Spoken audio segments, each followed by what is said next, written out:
I was camping with my husband and his family at a small remote lake in New Mexico.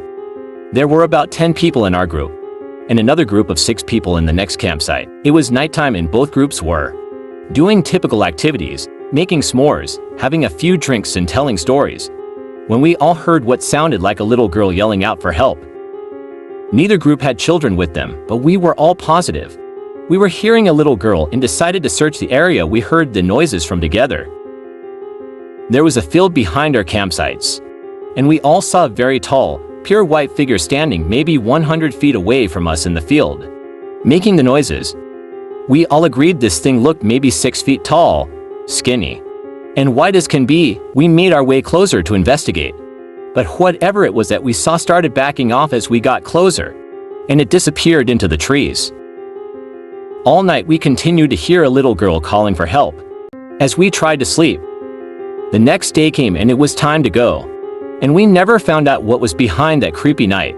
I keep thinking about that night and still gives me chills till this day. I was driving across country with my mom and sister when I was 16 and my sister was 20. It was late, but we were well rested still and alert.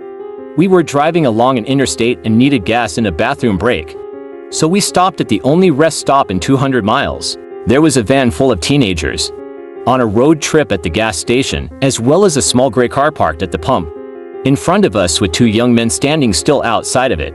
When we got there, everything felt wrong.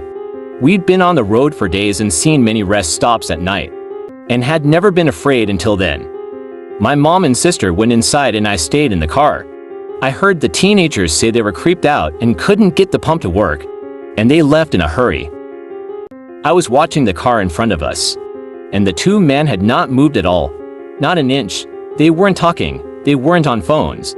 They were just standing there, still as stone. My sister and mom came running back out to the car, and when they got in, the 2 men slowly turned to look at us while not moving or pivoting the rest of their bodies, and I swear to fucking shit, we all saw the same thing.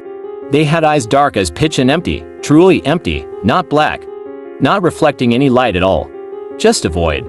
We sped out of there and didn't stop until we were in the next city. The worst thing about the entire experience? We couldn't find the place on any map. We knew exactly which spot on the interstate to look, and we couldn't find it on Google Maps or any paper map we had. We even asked locals about the creepy gas station out on that stretch of road and got only confused looks. We've traveled on that interstate since, and there is no rest stop. I still think what would have happened if we never reacted or noticed them on time to get out of there.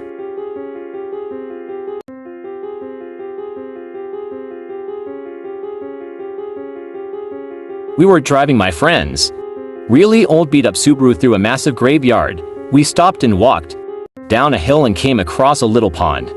There was someone sitting on a rock on the other side of the pond. The figure was all black and we couldn't make out any features other than the fact it looked like a man who was wearing some old-style top hat.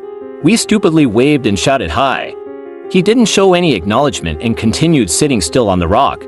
All of a sudden, he jumped to his feet, started running to us on the water, and then vanished in thin water about halfway on the pond. My friends and I screamed and ran back to the car. The car wouldn't start, and we heard something banging on the back of the car. It wasn't a constant bang, but every few seconds or so we'd hear it. Nobody was outside from what we could see in the dark, but something was making a noise on the car. I opened my phone and started dialing my mom to come give us a boost, but I had no service. None of us had any cell service. The next 30 minutes were spent trying to get her car started. No banging was heard afterwards, but we felt this heavy pressure around us. Finally, the car started and she hit the pedal to the metal.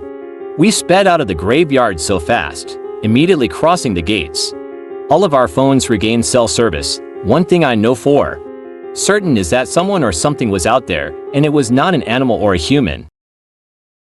Thanks for watching. Hope you enjoyed and subscribe for more content.